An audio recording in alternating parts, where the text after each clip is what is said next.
ദേവേനയുടെയും ആദർശിൻ്റെയും നാളത്തെ പ്രമോ റിവ്യൂയിലേക്ക് എല്ലാവർക്കും സ്വാഗതം. അങ്ങനെ നമ്മളെ ദേവേനയാണെങ്കിൽ ആദർശിൻ്റെ അനിയും പോയ ആഹയുള്ള ദേഷ്യത്തിലും സങ്കടത്തിലൊക്കെ ഇരിക്കുക കേട്ടോ.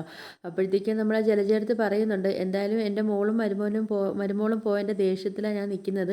ആ ദേഷ്യം ഞാൻ തീർക്കാൻ പോകുന്നത് നിൻ്റെ മോൻ്റെയും പുറത്തായിരിക്കും എന്നൊക്കെ പറയുന്നുണ്ട്. കേൾക്കുന്നത് നമ്മളെ ജലജയാണെങ്കിൽ ആഹ മൊത്തത്തിൽ ദേഷ്യത്തിൽ ഇരിക്കും കേട്ടോ. ജലജയ്ക്കാണെങ്കിൽ സങ്കടവും വരുന്നുണ്ട്. ഇനിയിപ്പോൾ അടുത്ത് എന്ത് പണിയാണ് നമ്മളെ ദേവേനി കൊടുക്കാൻ പോകുന്നുള്ള ഒരു ടെൻഷനും നമ്മളെ ജലജയ്ക്കുണ്ട് കേട്ടോ. പിന്നെ കാണിക്കുന്നത് നമ്മൾ അജയനെ കേട്ടോ. അപ്പോൾ അജയനാണെങ്കിൽ നമ്മൾ അനിയടുത്ത് പറയുന്നുണ്ട്, എടാ ആദർശാണെങ്കിലും ഒരു കാര്യം തീരുമാനിച്ചിറങ്ങിക്കഴിഞ്ഞാൽ അവൻ അത് നടപ്പിലാക്കിയിട്ടേ അവൻ അടങ്ങത്തുള്ളൂ എന്ന് പറയുന്നുണ്ട് കേട്ടോ.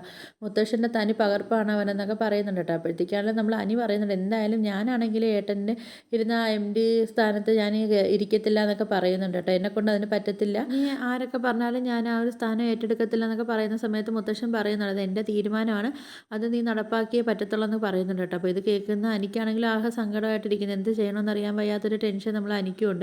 പിന്നെ കാണിക്കുന്നത് നമ്മൾ കനകുന്നുണ്ട്, ആ അഭിയാണെങ്കിൽ കൊണ്ട് സെല്ലിൽ കൊണ്ടിട്ടിട്ട് നല്ല ഇടി അവനിക്ക് കൊടുക്കണമെന്ന് പറയുന്നുണ്ട് കേട്ടോ. അങ്ങനെ സംഭവിച്ചാൽ ഞാനും ഗോവിന്ദേട്ടനും ഒന്നും പറയത്തില്ല, അവനിക്ക് 2 കിട്ടണമെന്നൊക്കെ നമ്മൾ കനക പറയുന്നുണ്ട് കേട്ടോ. പിന്നെ ഇതൊക്കെയാണ് നാളത്തെ പ്രമോയായിട്ട് കാണിച്ചിരിക്കുന്നത്. അപ്പോൾ നിങ്ങൾക്ക് എൻ്റെ വീഡിയോസൊക്കെ ഇഷ്ടപ്പെടുകയാണെങ്കിൽ ഒന്ന് ലൈക്ക് ചെയ്ത് ഷെയർ ചെയ്ത് സബ്സ്ക്രൈബ് ചെയ്ത് ബെല്ലൈക്കൺ എനേബിൾ ചെയ്തൊന്ന് സപ്പോർട്ട് ചെയ്യണേ.